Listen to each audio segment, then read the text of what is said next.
സാഫല്യം part 13. AB പുഞ്ചിരിയോടെ അവരെ അകത്തേക്ക് സ്വീകരിക്കുമ്പോഴും മീനു അതേ നിൽപ്പ് തന്നെയായിരുന്നു. അവൾ അവിടെ വെച്ച് അങ്ങനെ പറയേണ്ടി വന്ന വിഷമത്തിലാണ്. പ്രസാദിനോട് എന്തോ വലിയ ചതി ചെയ്തെന്നാ അവൾ കരുതിയിരിക്കുന്നത്. എബി പറയുന്നത് കേട്ട് മീനു ഇവനെല്ലാം അറിയാമോ എന്ന ഭാവത്തിൽ എബിയെ ഒന്ന് നോക്കി. നീ പേടിക്കണ്ട മീനു, എല്ലാം പ്രസാദിനറിയാം. അവൻ ഓക്കെ പറഞ്ഞതുകൊണ്ട് തന്നെയാ ഞാൻ നിന്നോട് ദേവന് മുന്നിൽ വെച്ച് അങ്ങനെയൊക്കെ പറയാൻ പറഞ്ഞത്. അവൾ ആശ്വാസത്തോടെ അവനെ ഒന്ന് നോക്കി. എന്നോട് ക്ഷമിക്കണം പ്രസാദ്, ഒരു നോട്ടം കൊണ്ടുപോലും പ്രസാദ് എന്നെ വേദനിപ്പിച്ചിട്ടില്ല. എന്നിട്ടും എൻ്റെ മോനു വേണ്ടി പ്രസാദിനെ സ്വന്തം ഏട്ടൻ്റെ മുൻപിൽ ഞാൻ ചീത്തയാക്കി. അവസാന നിമിഷം വരെ അങ്ങനെ ചെയ്യണമെന്ന് ഒട്ടും കരുതിയില്ല. പക്ഷേ എൻ്റെ മോൻ കൈവിട്ടു പോകുമെന്ന് കണ്ടപ്പോൾ അതല്ലാതെ എനിക്ക് വേറെ വഴിയില്ലായിരുന്നു. എനിക്കറിയാം ഏട്ടത്തിയെ, എബി എന്നെ വിളിച്ച് പറഞ്ഞപ്പോൾ തന്നെ ഞാൻ സമ്മതിച്ചതാ. ഇനിയും ഏട്ടത്തി ഏട്ടൻ്റെ മുന്നിൽ തോറ്റുപോകരുത് എന്ന് എനിക്കും ഉണ്ട് ആഗ്രഹം. ഒരുപാട് വേദനിച്ചതല്ലേ എൻ്റെ ഏട്ടത്തി, ഇനി അതൊന്നും ഓർത്ത് വിഷമിക്കേണ്ട. പൂജയ്ക്ക് എന്നോട് ദേഷ്യമുണ്ടാവുമല്ലേ സ്വന്തം ഭർത്താവിനെ മറ്റൊരു കുഞ്ഞിൻ്റെ അച്ഛനാക്കിയതിൽ? ഏയ്, അന്നേ പ്രസാദ് എന്നോടെല്ലാം പറഞ്ഞതാ. എനിക്കറിയാം എല്ലാ കാര്യങ്ങളും. മീനു ചെയ്തത് തന്നെയാ അതിൻ്റെ ശരി. അവളുടെ വാക്ക് കേട്ടതും മീനു ഒന്ന് ആശ്വസിച്ചു. പ്രസാദിനെ തന്നെ ഞാൻ ഇതിൽ പിടിച്ചു നിർത്തിയത് മറ്റൊന്നും കൊണ്ടല്ല. ദേവൻ അന്ന് ഇവളുടെ മുഖത്ത് നോക്കി കുഞ്ഞിൻ്റെ അവകാശം നിന്റെ പേരിൽ വലിച്ചിഴയ്ക്കുന്നത് കേട്ടതുകൊണ്ടാണ്. അത് വെച്ച് തന്നെ അവനൊരു തിരിച്ചടി കൊടുക്കാം എന്ന് വിചാരിച്ചു. അതുമാത്രമല്ല, നിങ്ങൾ രണ്ടാളും ഒരമ്മയുടെ മക്കളായതുകൊണ്ട് കൗണ്ടിങ് വെച്ച് കുഞ്ഞ് പ്രസാദിൻ്റെ ആണെന്ന് എളുപ്പം തെളിയിക്കാനും പറ്റും. പ്രസാദ് അന്നും ഇന്നും എന്നും മീനുവിന് ഒരു സഹോദരൻ തന്നെയാണ്. അത് ഞങ്ങൾക്കെല്ലാവർക്കും അറിയാം. എന്തായാലും അത് വിശ്വസിച്ച് ഏട്ടൻ പിന്മാറിയില്ലേ, ഇനി ഒരു പ്രശ്നം ഉണ്ടാകില്ല.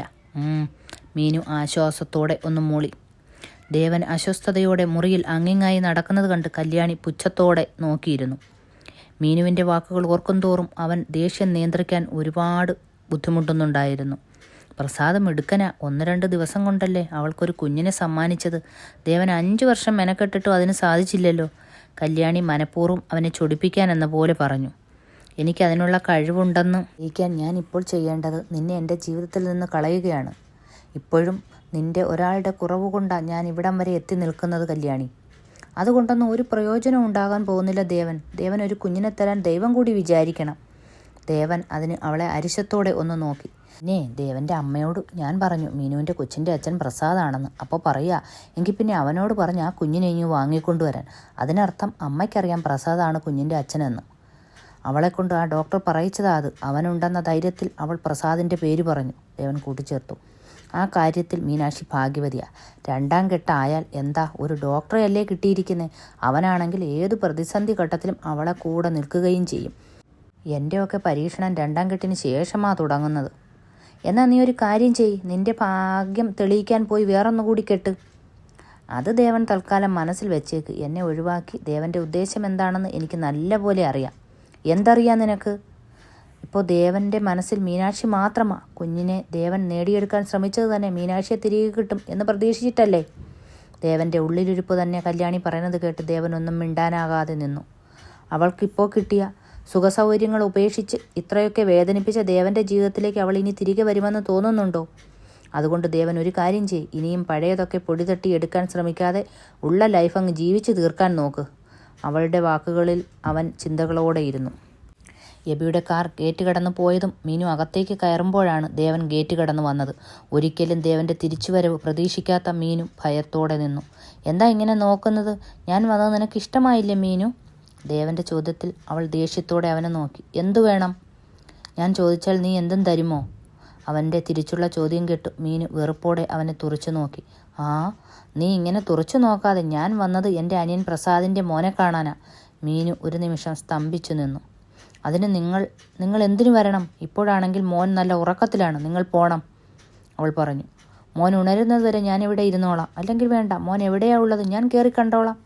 ദേ അകത്ത് കയറിയാലുണ്ടല്ലോ. അവൻ അകത്ത് കയറാൻ തുടങ്ങിയതും അവൾ എതിർത്തു.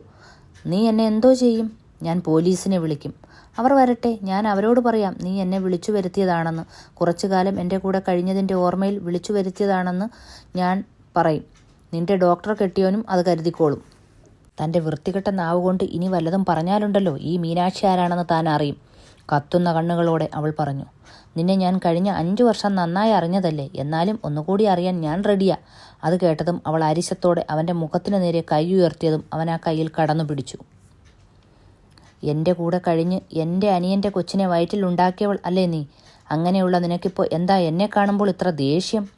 കയ്യിലെ പിടുത്തത്തിന് ബലം കൂടുന്തോറും അവൾ വേദന കൊണ്ട് പിടഞ്ഞു. അവളുടെ കവിളിൽ കുത്തിപ്പിടിച്ച് മുഖത്തിനു നേരെ അവൻ മുഖമടുപ്പിച്ചതും അവൾ അവനെ പിടിച്ചു തള്ളാൻ ശ്രമിച്ചുകൊണ്ടേയിരുന്നു. എന്നെ വിട്, ഇല്ലെങ്കിൽ ഇതിനൊക്കെ നിങ്ങൾ അനുഭവിക്കും, അവൾ അവൻ്റെ കയ്യിൽ നിന്നും പിടഞ്ഞുകൊണ്ട് പറഞ്ഞു.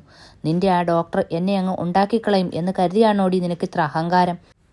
അവനെ പിടിച്ചു തള്ളി അവൾ കിതപ്പോടെ നിന്നു. ഇങ്ങനെയൊക്കെ ദ്രോഹിക്കാൻ നിങ്ങളോട് ഞാൻ എന്ത് തെറ്റാ ചെയ്തത്? തെറ്റ് മുഴുവൻ ചെയ്തത് ഞാനാ. പക്ഷേ എനിക്കറിയാം അത് നമ്മുടെ മോനാണെന്ന്. നീ മോനെ എനിക്ക് വിട്ടുതരാതിരിക്കാൻ കള്ളം പറഞ്ഞതാണെന്നും. എനിക്ക് നമ്മുടെ മോനെ മാത്രമല്ല നിന്നെയും വേണം മീനു. അതുകൊണ്ട് മാത്രമാ ഞാൻ നീ പറഞ്ഞ കള്ളം വിശ്വസിച്ചതുപോലെ നിൽക്കുന്നത്, അവൻ ഒന്ന് ശാന്തമായി പറഞ്ഞു. അത് കേട്ടതും മീനു ഞെട്ടിക്കൊണ്ട് ദേവനെ നോക്കി. ഒന്ന് മടുക്കുമ്പോൾ ഒന്ന് എന്നുള്ള നിങ്ങളുടെ സ്വഭാവം ആദ്യം നിർത്ത്. ഞാൻ ഇന്ന് ഒരാളുടെ ഭാര്യയും 2 മക്കളുടെ അമ്മയുമാണ്. എൻ്റെ ജീവിതത്തിൽ ഒരിക്കലും നിങ്ങളെ കാണരുത് എന്നാണ് എൻ്റെ ഇപ്പോഴത്തെ ആഗ്രഹം. മീനു, ഒരു വിളിയോടെ അവൻ അവളുടെ കയ്യിൽ പിടിച്ചു. വിട്, നിങ്ങൾക്ക് തോന്നുമ്പോൾ ഉപേക്ഷിക്കാനും തോന്നുമ്പോൾ സ്വീകരിക്കാനും ഈ മീനാക്ഷിയെ കിട്ടില്ല.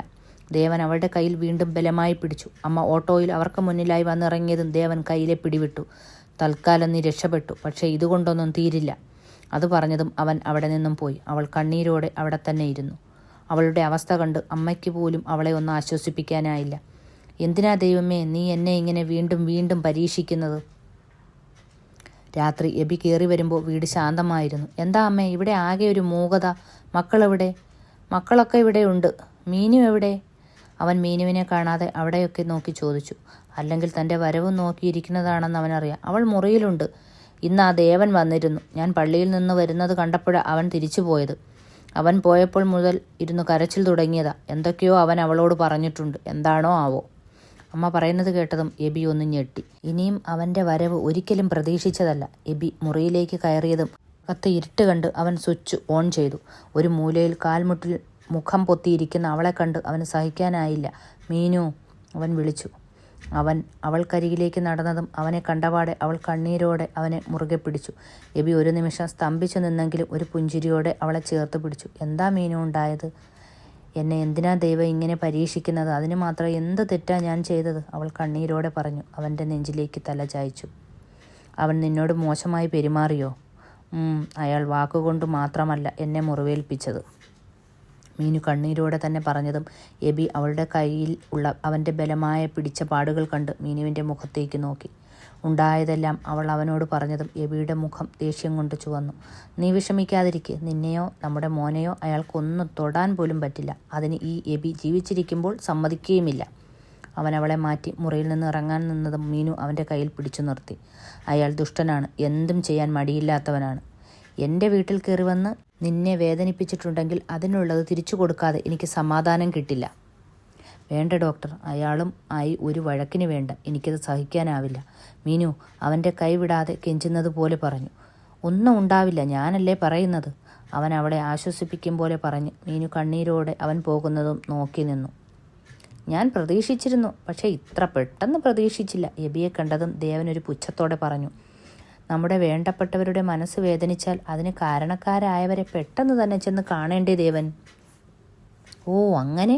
അപ്പോൾ അവൾ ഡോക്ടറുടെ വേണ്ടപ്പെട്ടവൾ ഒക്കെ ആയോ? ഞാൻ കരുതി വന്ന് കയറിയത് തന്നെ വല്ലവൻ്റെയും കൊച്ചിനെ വയറ്റിലാക്കിക്കൊണ്ടല്ലേ. അതുകൊണ്ട് ഡോക്ടർക്ക് അവൾ വെറും ഒരു നേരം പോക്കാണെന്ന. അങ്ങനെ നേരം പോക്കിന് വേണ്ടി പെണ്ണുങ്ങളെ കൂടെ കിടത്തുന്ന സ്വഭാവമില്ല എനിക്ക്. പക്ഷേ വല്ലവൻ്റെയും കൂടെ കിടന്നവളാണ് ഡോക്ടറുടെ കൂടെയുള്ളത്. ആരുടെ കൂടെയാണെന്ന കണക്ക് കൃത്യമായി എണ്ണം പോലും അവൾക്ക് തന്നെ അറിയില്ലെന്ന് തോന്നുന്നു. അത് ഞാനങ്ങ് സഹിച്ചു. കാരണം അവളെ ഞാൻ ഈ കുറഞ്ഞ കാലം കൊണ്ട് തന്നെ മനസ്സിലാക്കിയിട്ടുണ്ട്. 5 വർഷം കൂടെ കഴിഞ്ഞിട്ട് നിനക്കവളെ മനസ്സിലാക്കാൻ പറ്റിയില്ലല്ലോ. അതാണ് നിന്റെ പരാജയം, എബി പറഞ്ഞു. ദേവൻ അതിന് ഒന്ന് ചിരിച്ചു. അവളെ ഞാൻ അറിഞ്ഞ പോലെ ഡോക്ടർ അറിഞ്ഞു കാണില്ല. അവളുടെ ശരീരത്തിൽ എത്ര മറവുണ്ടെന്നോ ഡോക്ടർക്ക് പറയാനാകുമോ? പക്ഷേ എനിക്ക് എവിടെയൊക്കെ എന്ന് കൃത്യമായി പറയാൻ പറ്റും. അത് കേട്ട് വേണമെങ്കിൽ ഡോക്ടർ ഒന്ന് ചെക്ക് ചെയ്ത് നോക്കിക്കോ. എബി ദേഷ്യം കൊണ്ട് അവൻ്റെ കോളറിന് കുത്തിപ്പിടിച്ചു. നിനക്ക് അവളുടെ ശരീരത്തിൽ എന്തൊക്കെ ഉണ്ടെന്ന് പറയാൻ പറ്റും. പക്ഷേ ഇന്ന് അവളുടെ മനസ്സിനേറ്റ മുറിവ് അത് എത്രത്തോളം ഉണ്ടെന്ന് എനിക്കറിയാൻ കഴിയും. ഇനി അവളുടെ നിഴൽ വെട്ടത്ത് പോലും നീ ചെന്നു പോവരുത്. അതിനി നിന്നെ കൊല്ലേണ്ടി വന്നാലും ഞാനത് ചെയ്യും. വിട് ഡോക്ടറെ. ഇത്രയൊക്കെ ചെയ്തു കൂട്ടിയിട്ട് അവളെ കൂടെ പൊറപ്പിക്കാൻ അവൾക്ക് എന്ത് പ്രത്യേകതയാണ് ഉള്ളത്? ഡോക്ടർ ഒന്ന് മനസ്സ് വെച്ചാൽ നല്ല ഫ്രഷ് പെണ്ണുങ്ങൾ ഇഷ്ടം പോലെ കിട്ടുമല്ലോ. അവളെ എനിക്കിങ്ങ് തന്നേക്ക്. ഡാ, ഇത്രയൊക്കെ അവളെ വേദനിപ്പിച്ചിട്ടും നിനക്ക് ഞാൻ അവളെ വിട്ടുതരണോ? നീ പറഞ്ഞ പോലെ എനിക്ക് ഇഷ്ടം പോലെ പെണ്ണുങ്ങളെ കിട്ടുമായിരിക്കും. അങ്ങനെ ചെയ്യാൻ ഞാൻ ദേവനല്ല. അവളെ ഞാൻ ജീവിതത്തിലേക്ക് കൂട്ടിയത് അവൾ ഒരിക്കലും അമ്മയാവില്ലെന്ന് അറിഞ്ഞു തന്നെയാണ്. പക്ഷേ എൻ്റെ ജീവിതത്തിലേക്ക് വന്ന അന്ന് തന്നെ അവളൊരമ്മയാവാൻ പോകുന്നു എന്നാണ് ഞാൻ അറിഞ്ഞത്. ആദ്യം അതൊരു ഷോക്കായെങ്കിലും പിന്നെ അവളെ മനസ്സിലാക്കാൻ എനിക്ക് പറ്റി. അവളെ ഞാൻ ജീവിതത്തിലേക്ക് കൂട്ടിയത് പാതി വഴിയിൽ ഉപേക്ഷിക്കാനുമല്ല. എങ്കിൽ പിന്നെ എൻ്റെ കൊച്ചിനെ എനിക്ക് തന്നേക്ക്, ദേവൻ പറഞ്ഞു. അത് നിൻ്റെ കുഞ്ഞല്ല, അവൾ തന്നെ പറയുന്നത് നീ കേട്ടതല്ലേ? അത് ഡോക്ടർ പ്രസാദിനെ കൂട്ടുപിടിച്ച് അവളെ കൊണ്ട് പറയിച്ചതാണെന്ന് എനിക്കറിയാം. അത് എൻ്റെ രക്തത്തിൽ പിറന്ന എൻ്റെ മോൻ തന്നെയാണ്. ഇന്ന് ആവേശത്തോടെ പറയുന്നുണ്ടല്ലോ എൻ്റെ രക്തമാണെന്ന്. ഒരിക്കൽ അത് പറയാൻ നിൻ്റെ മുന്നിലേക്ക് അവൾ വന്നതല്ലേ? അന്ന് നീ അവളുടെ മനസ്സ് കീറിമുറിച്ചല്ലേ തിരിച്ചയച്ചത്? അവൾ വിളിക്കുന്ന ദൈവങ്ങൾ അവളെ കൂടെ തന്നെയുണ്ട്. അതാ നിനക്കിപ്പോൾ ഈ കുഞ്ഞിന് വേണ്ടി അവളുടെ അരികിലേക്ക് ചെല്ലേണ്ടി വന്നത്. അപ്പോൾ അതിനർത്ഥം അത് എൻ്റെ കുഞ്ഞ് തന്നെയാണെന്നല്ലേ? എനിക്കെങ്ങനെ അറിയാം? അവൾ പറയുന്നത് ആരാണോ അതല്ലേ കുഞ്ഞിൻ്റെ അച്ഛൻ. എനിക്കറിയാം അത് അവളെ കൊണ്ട് എങ്ങനെ പറയിക്കണമെന്ന്. അതിന് നീ ഒരിക്കൽ കൂടി അവളെ കണ്ടിട്ട് വേണ്ടേ? അവളെ മാത്രമല്ല മോനെയും. അപ്പോൾ ഡോക്ടർ രണ്ടും കൽപ്പിച്ച് തന്നെയാ? ഞാൻ ഇങ്ങനെ ജീവിക്കുമ്പോൾ അവൾ മാത്രം എങ്ങനെയാ സുഖമായി കഴിഞ്ഞാൽ? അവളുടെ സമാധാനം തകർക്കാൻ ഞാൻ ഇടയ്ക്ക് വന്നുകൊണ്ടേയിരിക്കും. അങ്ങനെ സംഭവിച്ചാൽ ഇപ്പോൾ കണ്ട എബിയായിരിക്കില്ല നീ ഇനി കാണുന്നത്. പിന്നെ നീ പറഞ്ഞല്ലോ നീ ഇങ്ങനെയൊക്കെ ജീവിക്കുമ്പോൾ അവൾ മാത്രം സുഖമായി ജീവിച്ചാൽ പോരെന്ന്. അവളുടെ കൺമുൻപിൽ മറ്റൊരു പെണ്ണിനെ കെട്ടി കൊണ്ടുവന്നവനല്ലേ നീ? അപ്പോൾ അവൾ അനുഭവിച്ച വിഷമം എത്രത്തോളം ഉണ്ടാകുമെന്ന് നീ ചിന്തിച്ചിട്ടുണ്ടോ? അതിനൊക്കെ പകരമായി അവളെ സന്തോഷിപ്പിക്കണം എന്നാ എൻ്റെ ആഗ്രഹം. അതിനുവേണ്ടി ഞാൻ ഏതറ്റം വരെ വേണമെങ്കിലും പോകും. ഞാനും എന്നെക്കൊണ്ട് പറ്റുന്നത് പോലെയൊക്കെ ചെയ്യും. ദേവനും അതേ വാശിയോടെ തന്നെ എബിയോട് പറഞ്ഞു.